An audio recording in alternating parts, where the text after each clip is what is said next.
तुम जो कहा राम को वाना, अजय श्रुति गाव धरहि मुनि ध्याना।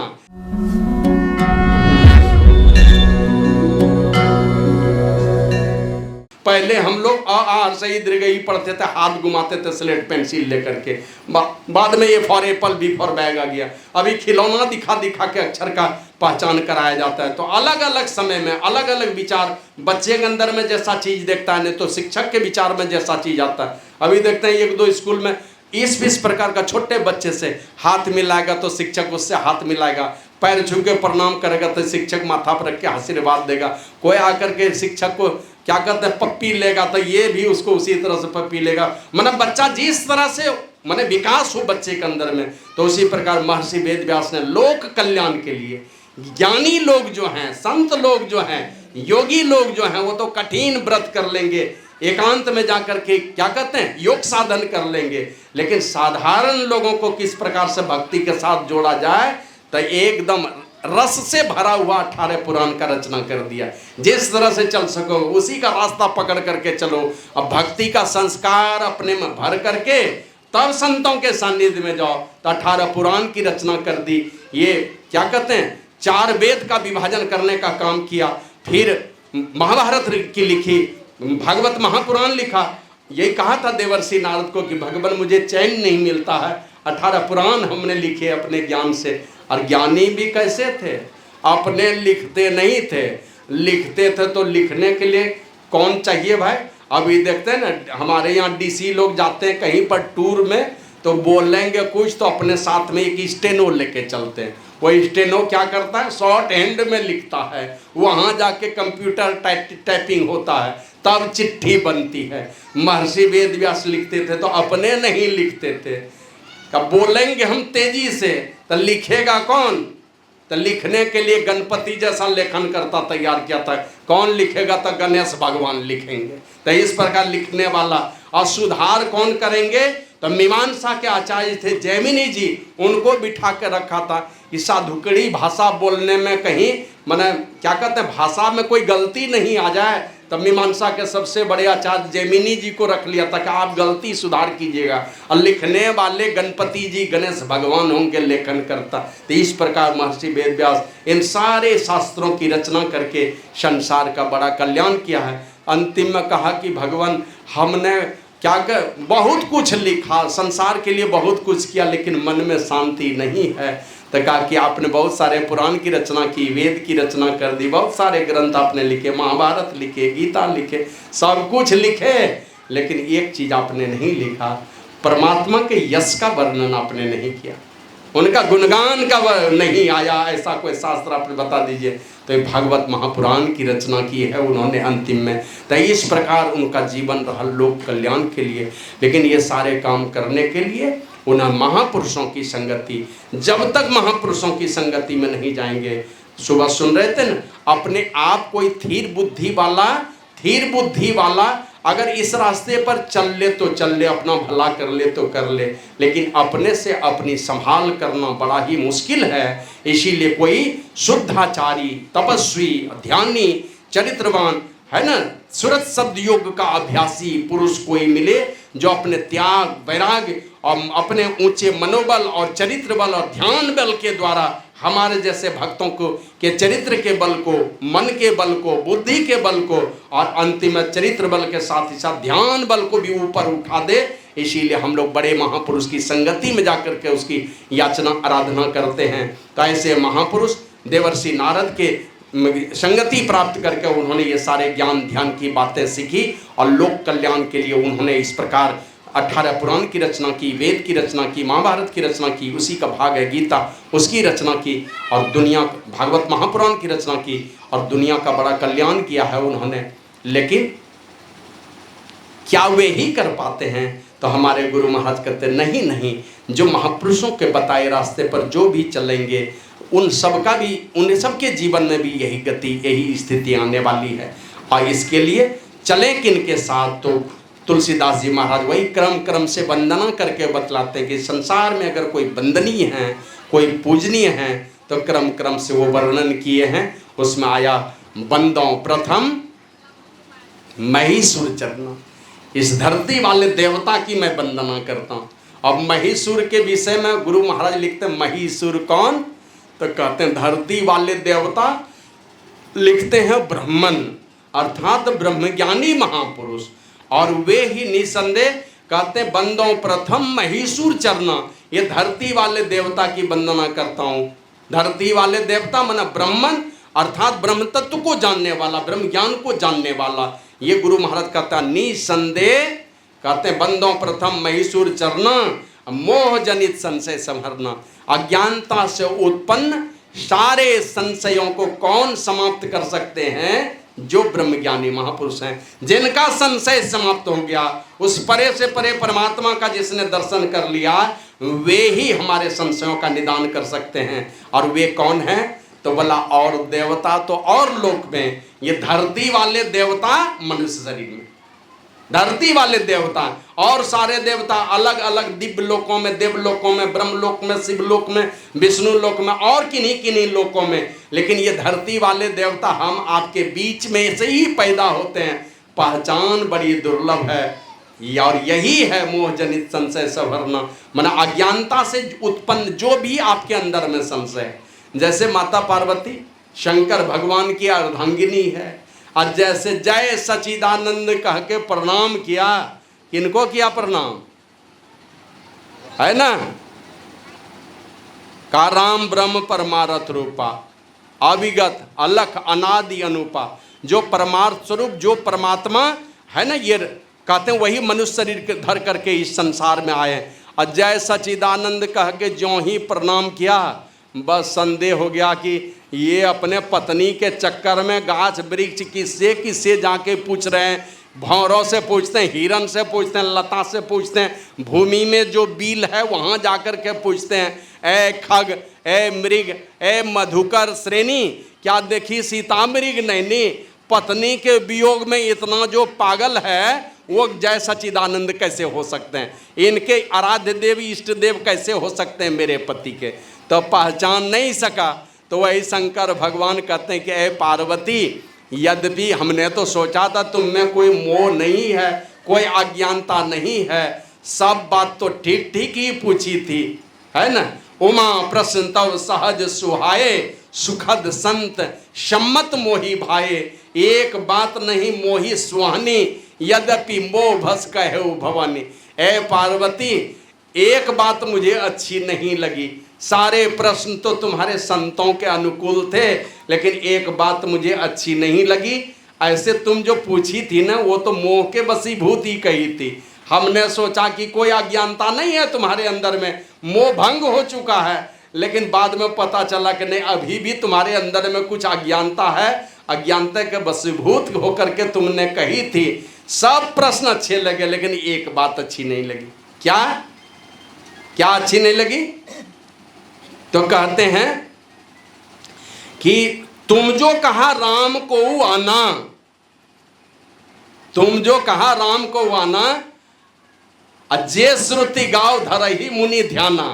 कहते हैं ये वाले जो राम है ना, जिसको जय सचिदानंद कहा, और पत्नी के वियोग में जो जहां तक गाछ वृक्ष और भौरे और हिरन से पूछ रहे हैं, ये वाले कोई राम दूसरे हैं। अजय श्रुति गाव माने वेद जिनकी वंदना करते हैं, जिसका बखान करते हैं, धरही मुनि ध्याना, मुनि लोग जिनका ध्यान धरते हैं, वो वाले राम कोई और हैं, ये वाले राम कोई और हैं, वो वाले राम ये नहीं है, ये कोई दूसरे हैं। और वेद जिसका बखान करता है, ऋषि मुनि लोग जिनका ध्यान धरते हैं, वो राम कोई और हैं। यही बात मुझे अच्छी नहीं लगी। तो अंतिम में कहते हैं कि तुम जो कहा राम को आना, जे श्रुति गाव धरही मुनि ध्याना, कहही सुनही अस अधम नर, ग्रसे जे मोह पिशाच, पाखंडी हरिपद विमुख जाने झूठ न साच। कहते वो पाखंडी लोग, पाखंडी और हरिपद विमुख, जो परमात्मा के चरणों से विमुख है, पाखंडी है, माना दिखाने के लिए भक्ति करता है, दिखावे वाली भक्ति करता है। पाखंडी हरिपद विमुख जाने झूठ न साच, वो झूठ ही जानता है, सत्य ब्रह्म को नहीं जानता है, वही लोग ऐसा कहते हैं। कहीं सुनही अस अधम नर। ये अधम नर लोग कहते हैं, अधम लोग कहते हैं ग्रसे जे मोह पिशाच, जिसको अज्ञानता रूप भूत निगले हुए है और पाखंडी है और परमात्मा के विमुख, परमात्मा के चरण से बहुत दूर है, कुछ नहीं जानता उनके विषय में, खाली झूठ चीज जानता, सत्य ब्रह्म को नहीं जानता। ऐसे ही अधम नर राम के विषय में कहते हैं असल में है कि जो वो राम है ना, वो आए हैं इस संसार में, और आए इस संसार में वो भगवान हैं। लोग इसलिए नहीं पूजते हैं उनको, पूजते तो उनको इसलिए हैं भगवान, लेकिन आदमी के रूप में आदमी वाला ये सारा चरित्र का निर्वहन कर रहा है, इसलिए आदमी उनकी पूजा करता है। हम लोगों के बीच में रह करके हम लोगों से बढ़िया काम करके दिखाए, इसलिए संसार के लोग उसकी पूजा करते हैं। भगवान है इसलिए नहीं, इसलिए तो बाद में जो भक्त हैं वो पहचान करेंगे। संसार के लोग तो यही कह करके पूजते हैं, हमारे समाज में रह करके, हमारे जैसा बन करके रह करके, सामाजिक सारी व्यवस्था का निर्वहन करते हुए उन्होंने बढ़िया बढ़िया काम किया इस संसार में, इसलिए हम लोग उनकी वंदना करते हैं। तो वही कहते हैं, जब ये तुलसीदास जी महाराज, बंदों प्रथम महिसुर चरना मोह जनित संशय सभरना, इनकी पहचान, धरती वाले देवता की पहचान बड़ी दुर्लभ है ना। मिल गए तो कहते हैं जीवन काल के अंतिम समय में भी सच्चे सदगुरु मिले तो सर्वेश्वर के मिलने के तुल्य है, लेकिन इनका पहचान ही बड़ी मुश्किल है, पहचान ही नहीं पाएंगे। और आप जानते हैं ना, बेश्या लोग इतना बढ़िया सजने के लिए जानती कि पतिव्रता फेल हो जाएगी उसके सामने में, तो और जो असली साधु हैं छिप जाते हैं, और जो असली नहीं है उसी को दुनिया पकड़ लेती है। लगता है कि शायद यही सिद्ध महापुरुष होंगे। आप लोग जानते हैं ना, नानक देव जी महाराज चले गए, इसी कलिकाल की बात है, इधर निकट की बात मैं बतलाता हूँ। मना 10वें गुरु भी जा चुके थे इस दुनिया से, अभी तक में जा चुके। और गुरु गोविंद सिंह जी के पिताजी 9वें गुरु, अब वो कहते हैं जब 9वें गुरु की बारी आई तो एक दिन की बात है, एक सरदार जी जहाज पर बहुत सारा चीज लेकर के आ रहे थे, कारोबार था लंबा चौड़ा उनका, बहुत सारा सामान जहाज पर लदा था। समुद्री तूफान उठा, उस सरदार जी को चिंता हो गई, अब हमारा जहाज तो बचने वाला नहीं है।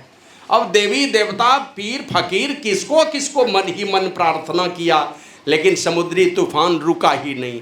अब डूबे जहाज की तब डूबे जहाज, लाखों करोड़ों की संपत्ति है उस जहाज पर। तो उस जहाज को चलाने वाले जो पायलट थे ना, वो कहते हैं सरदार जी बहुत देवी देवता पीर फकीर किसको किसको आपने मना लिया, अब मैं जो कहता हूँ वो काम कीजिए। बोला क्या? बोला नानक देव जी महाराज की गद्दी को याद कीजिए। आप नानक देव जी महाराज तो नहीं है, अब उनकी गद्दी को याद कीजिए और कहिए कि अगर नानक देव जी महाराज की गद्दी की लाज बचाने वाले कोई संत पुरुष इस धरती पर हैं तो बचा लीजिए मेरे इस डूबते हुए जहाज को, मैं 500 असरफी दान दूंगा। अब मन ही मन पायलट के कहने पर ये मन ही मन संकल्प कर लिया, है कोई नानक देव जी महाराज की गद्दी की लाज बचाने वाले संत पुरुष तो बचा ले मेरे इस डूबते हुए जहाज को, मैं 500 असरफी माना स्वर्ण मुद्रा दान दूंगा। जैसे कहे 5-10 मिनट नहीं लगा, धीरे धीरे समुद्री तूफान रुक गया और धीरे धीरे वो जलपोत चलाने वाला जो पायलट था उसने धीरे धीरे जहाज को लगाया किनारे और वो सरदार जी उतरे वहां से, बोले माल अनलोड करना, अब मैं चलता हूँ। गए अपने घर, अब बहुत सारा स्वर्ण मुद्रा लेकर के यहाँ से चले। अब चले तो जो साधु मिले उनको प्रणाम करे, 5 असरफी चढ़ा दे। गदगद वो महात्मा एकदम पूरा देता था आशीर्वाद। अब ये दे 5 जो मिले 5 असरफी दे दे और बढ़ जाए वहाँ से आशीर्वाद लेके। इस तरह करते करते बाबा बकाले जहाँ नानक देव जी महाराज की गद्दी है पहुँचे, वहाँ पर देखा 22 लोग गद्दी लगा के बैठे। बोले आप कौन? बोले नानक देव जी महाराज के गद्दी का उत्तराधिकारी। उनको 5 असरफी चढ़ा के प्रणाम किया। दूसरे से पूछा आप कौन? बोला नानक देव जी महाराज के गद्दी का असली उत्तराधिकारी मैं। उसको भी चढ़ा दिया 5 असरफी। माने 22 महापुरुष अलग अलग सिंहासन लगा लगा के बैठे थे, सब कहते थे असली उत्तराधिकारी मैं ही हूँ। सबको 5-5 असरफी चढ़ा के सबको प्रणाम कर लिया। फिर पूछते हैं कि और भी कोई साधु है यहाँ पर? बोले हाँ, एक पगला सा साधु उस गुफा में रहता है, तेगा नाम का साधु है। तो गए गुफा में और जा करके उनको प्रणाम किया और 5 असरफी चढ़ाया। जैसे 5 असरफी चढ़ा के माथा टेका, वो पागल महात्मा गरजने लगे, अरे ये झूठा सरदार, तू ठगने चला है, गछा था 500 असरफी और चढ़ाते हो 5 असरफी। देख तेरे जहाज डूबते हुए जहाज को बचाने में मेरे पीठ की क्या दुर्दशा हुई है। और जैसे फटी हुई गंजी उठा के दिखाया, पूरा पीठ लहूलुहान था। कहा तुम्हारे जहाज को बचाने में मेरे पीठ की ये दुर्दशा हो गई, और गछे थे 500 असरफी और चढ़ा रहे हो 5 असरफी।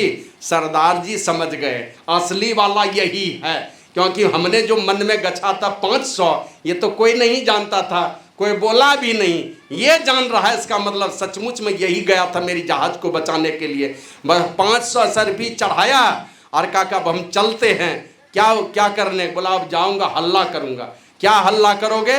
कहा बस हल्ला करूंगा कि बाहर में 2200 है, नकली वाला, असली वाला गुफा के अंदर में बैठा हुआ है।